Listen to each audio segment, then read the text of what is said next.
जादूकारी कुछू एकता बहुत समय पहले एक छोटे से गांव में एक लड़का रहता था जिसका नाम आरव था।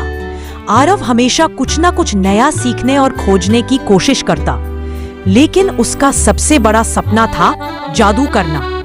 वह चाहता था कि वह कुछ ऐसा कर सके जिसे देखकर लोग हैरान रह जाएं।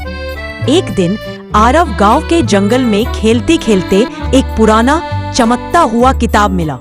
किताब के पन्ने जरा फटे हुए थे, लेकिन उस पर सुनहरे अक्षर में लिखा था जादू की दुनिया। आरव ने उत्साहित होकर किताब खोली और पढ़ना शुरू किया। किताब में बहुत सारे जादू के मंत्र और रहस्य थे। आरव ने सबसे आसान मंत्र से शुरुआत की, छोटी चीज को बड़ी बनाना।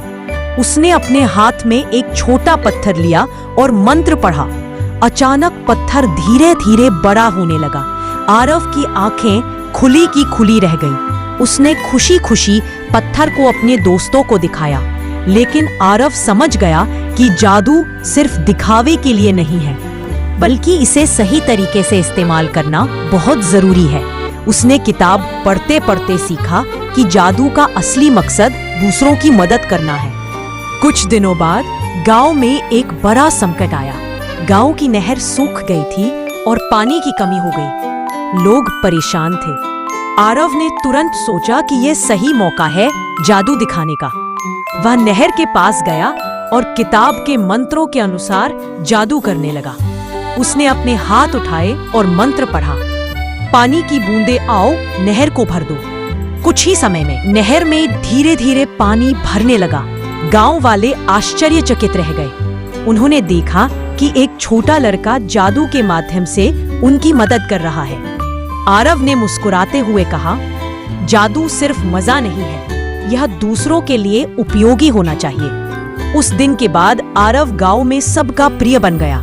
बच्चे उसे देखकर सीखने की कोशिश करते और बड़े लोग उससे प्रेरणा लेते। आरव ने किताब से और भी कई जादू सीखे, लेकिन हमेशा अच्छे और नेक कामों में ही उसका इस्तेमाल किया। समय बीतता गया, लेकिन आरव का जादू और उसकी दयालुता दोनों गांव में अमर हो गए। लोग उसकी कहानियां सुनाते और बच्चे भी जादू के माध्यम से अच्छाई करना सीखते। आरव ने साबित कर दिया कि सच्चा जादू वह नहीं जो सिर्फ दिखता है, बल्कि वह है जो दूसरों की मदद करता है और दुनिया को बेहतर बनाता है।